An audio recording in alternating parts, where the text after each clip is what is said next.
Bien, merci d'être aussi nombreux pour la présentation du réseau de recherche clinique en odontologie libérale. C'est fort sympathique ce moment de vie où il y a tant de visages amis dans la salle. Donc je vais en profiter un petit peu et bien vous regarder pour garder des belles images. Je voulais remercier aussi, alors ils ne sont pas parmi nous, mais vous leur transmettrez que j'ai dit du bien d'eux, les secrétaires généraux de l'ADF qui ont soutenu ce projet. Julien Lopier qui se cache tout au fond, mais je l'ai vu. Et Martine qui ne nous a pas forcément encore rejoint, mais voilà, qui ont beaucoup soutenu la mise en place de ce réseau.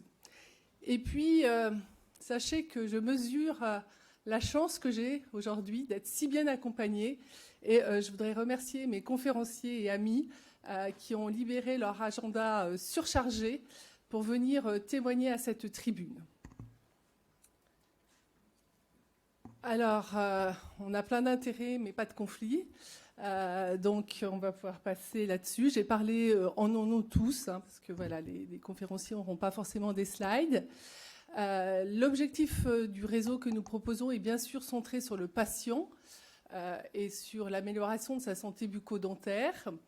Alors, pour ce faire, vous le savez tous, et on en a d'ailleurs fortement parlé dans les séances d'hier, il est important d'avoir des données cliniques. Alors, la collecte et l'analyse de ces données cliniques, c'est actuellement essentiellement l'émission des services hospitalo-universitaires, et ça le reste. Le système que nous proposons aujourd'hui est un système en complément pour avoir plus de data et aussi pour avoir un meilleur reflet de la diversité des exercices. Alors, imaginez, je vais vous raconter un petit peu comment est née l'idée. Alors, imaginez qu'on a une boîte avec plein de morceaux, plein de pièces de pulse, et puis voyons ensemble comment on peut les assembler. La première pièce du pulse, c'est qu'il existe déjà des réseaux en médecine. Alors, ce n'est pas du tout exhaustif, ce que je vous ai tracé là, mais par exemple en cancéro, c'est bien développé, et puis ça se développe de plus en plus en médecine générale. Alors, pourquoi pas nous ? Et puis, aux États-Unis, eux, ils ont un réseau déjà ciblé en dentisterie, regroupé. Alors, depuis 2012, c'est le NIH qui a rassemblé des praticiens qui avaient déjà s'étaient organisés pour faire des petites activités cliniques dans leur coin, géographiquement. Et ils ont été regroupés par le NIH, qui leur a donné des moyens, c'est pas négligeable, il ne faudra pas oublier cette donnée-là, et qui leur a donné surtout de la visibilité. Alors, par exemple... il y a un très beau site construit à l'américaine. Je vous invite à le consulter et vous y trouverez de nombreux témoignages, que ce soit sous forme de vidéos, que ce soit sous forme de témoignages écrits. Et si on les regarde attentivement, ces praticiens relatent la façon dont le fait de participer à un tel réseau a pu changer leur vie professionnelle et ils semblent fort heureux. Alors, quels sont les bénéfices si on met en œuvre un tel réseau ? Pourquoi ? Alors, encore une fois, repartons du patient. Par expérience que nous avons, il est excessivement rare, dans notre spécialité en tout cas, d'avoir un patient qui refuse de rentrer dans un essai de recherche clinique. Il se sent plutôt flatté quand on lui fait la proposition.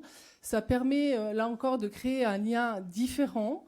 Et c'est des relations qui sont assez sympathiques et je laisserai mes amis le confirmer. Et puis en ce qui nous concerne, nous et vous surtout, c'est aussi, à mon avis, assez enrichissant de participer à des actions de recherche. Ça permet d'influencer la modification des pratiques. Ça permet de se maintenir un peu en formation continue. On en a tous besoin.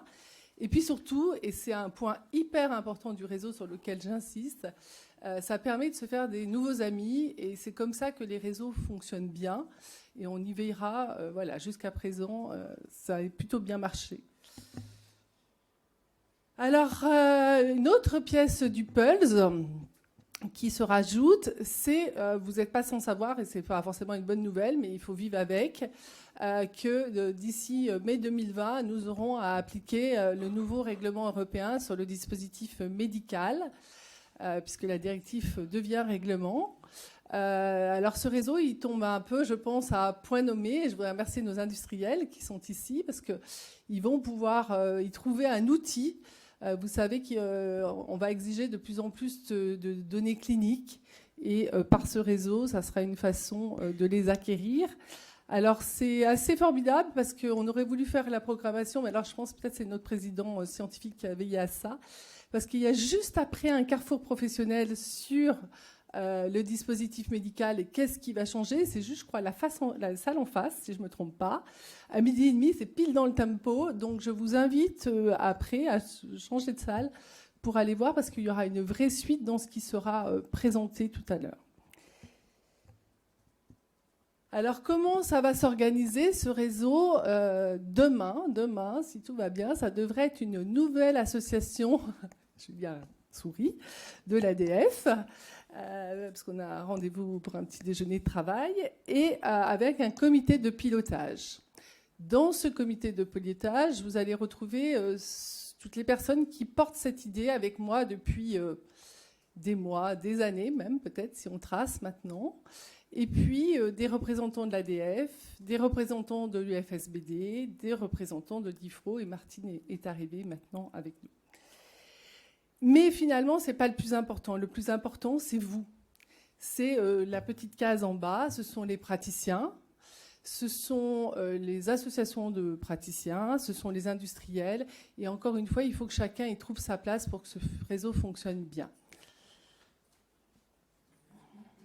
Alors, quels sont les types d'études qu'on souhaite instruire dans ce réseau? Alors, c'est tout ce qui relate à la recherche clinique, que ce soit des données rétrospectives, c'est-à-dire des choses que vous avez déjà, ou des données prospectives que nous allons acquérir, que ce soit des études observationnelles, que ce soit des études interventionnelles.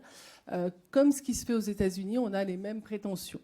Ça touchera là aussi toutes les spécialités. Alors, si on regarde un petit peu ce qui se fait, les chiffres aux États-Unis, c'est sûr qu'il y a une prédominance pour l'OCE, parce que c'est le reflet de l'omnipratique, mais pas que, et vous allez le voir dans les exemples qui vont vous être montrés juste après.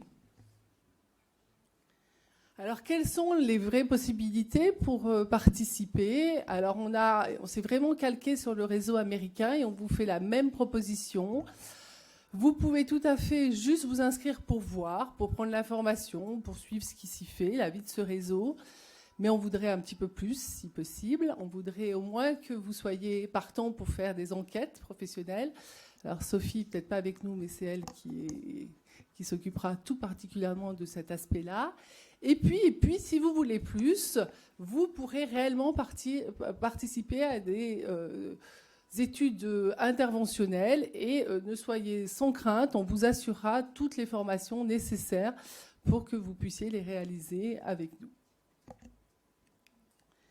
Alors, si à la fin de la séance, mes conférenciers ont été brillants et ont su vous convaincre, ça sera très très facile de nous rejoindre, puisque j'ai le plaisir d'être formidablement là aussi accompagnée par de jeunes étudiants ou ex-étudiants. Voilà, Alexandra, Alice, Marie, Valentin, qui se tiendront aux portes et à qui vous pourrez laisser vos coordonnées. Ceci faisant, on vous renverra un petit lien vers un sondage, parce que là, c'était compliqué de mémoriser le lien, et on établira un premier contact qui nous permettra d'échanger d'abord sur vos attentes, puisqu'on vous les demandera, quel niveau vous voulez vous engager, et vous proposer au fur et à mesure les études qui vont rentrer dans ce réseau. Si toutefois, il y a aussi d'autres modèles, donc on a une adresse Internet. Alors là, un petit clin d'œil à Valentin qui a vu grand et qui voit l'Europe, parce que lui, c'est son terrain de jeu. Donc, c'est pour ça que c'est en EU. Moi, je me trompe toujours, je fais FR, donc ça ne marche jamais. Mais voilà.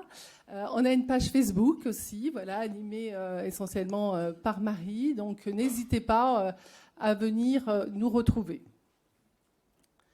Alors, vous retrouverez une grande partie de ces informations dans des articles de presse qui sont déjà parus ou dans d'autres articles de presse apparaître. Et voilà, je remercie les rédacteurs en chef parce qu'il y en a quelques-uns dans la salle. Alors, maintenant, je vais passer la parole aux conférenciers. Alors, juste un petit mot d'introduction, c'est qu'on n'a pas répété. Ils ont su à peine dimanche soir ce qui était attendu qu'ils fassent. Voilà, mais ils m'ont tous dit qu'ils savaient s'adapter, donc c'est formidable. Je vais découvrir avec vous leurs propos. Ouais, peut-être du souci à me faire, mais tu as peut-être du souci à te faire parce que tu ne sais pas comment je compte vous présenter. Et c'est la slide d'après.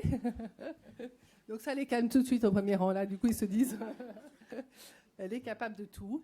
Eh ben, le message que je voulais vous relayer, c'est que finalement, on peut être très heureux, avoir une activité très diversifiée et faire de la recherche clinique. Voilà, il faut de temps en temps, certes, passer au cabinet, mais visiblement, ils n'ont pas l'air traumatisés sur ces images-là. Voilà, donc on va accueillir successivement Philippe Bouchard et Christian Werner pour un projet sur la parodontologie. Je vous disais, ça touche toutes les spécialités. Une très très belle étude qui va être très prochainement publiée, que je vous invite à suivre. Puis on aura Jean-Pierre Attal, ça vous ne surprendra pas, qui vous parle. Ils sont dissipés, ces enfants. Ouh, vous êtes vachement dissipés au premier rang. Ça ne vous surprendra pas que Jean-Pierre vous parle de biomatériaux. Et puis après, on essaiera d'aller sauver la pulpe. Hein, c'est un truc qui nous plaît beaucoup, ça. Franck Decup et Thomas Trenso vous parleront du projet D4. Et Stéphane, dans la même, toujours pour sauver la pulpe, finira avec Pulpe Sève. Donc, la parole est à eux. Merci beaucoup.